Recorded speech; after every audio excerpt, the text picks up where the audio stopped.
आज आपण बनवूया कुरकुरीत कॉर्न पकोडा। त्यासाठी लागणारं साहित्य 2 वाटी कॉर्न, 1 वाटी बेसन, तांदळाचं पीठ, तिखट मसाला, मीठ, कांदा चिरलेली कोथिंबीर, आलं लसूण पेस्ट। 2 वाटी कॉर्न आपण मिक्सरला ओबडधोबड वाटून घ्यायचे।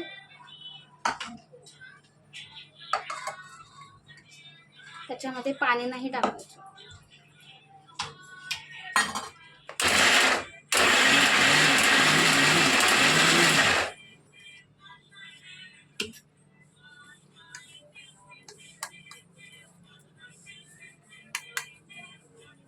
काही दाणे अख्खे असेल तरी चालते। आता हे वाटून घेतलेलं कॉर्न त्याच्यामध्ये आपण एक एक साहित्य टाकतो। बेसन, तांदळाचं पीठ, कांदा,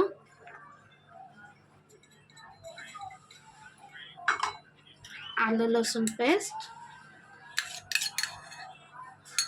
चिरलेली कोथिंबीर,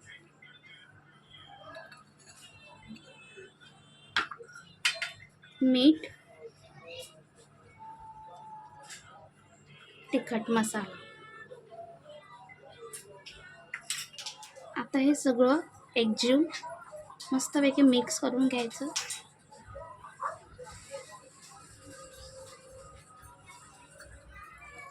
हे सगळं सारण एकजीव करून घ्यायचं आहे। आता हे तळण्यासाठी तयार आहे। आता कडकडीत तेल तापलं आहे। आता गॅस स्लो करून त्याच्यामध्ये आपण हे कॉर्न पकोडा टाकून घेऊया।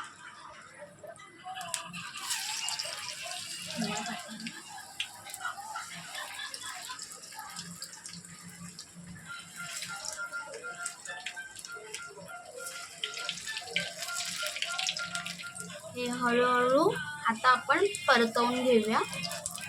आपलं तेल व्यवस्थित तापलं आहे म्हणून त्याला कलर पटकन आला। आता आपला कॉर्न पकोडा तळून झालेला आहे, तो आपण काढून घेऊया।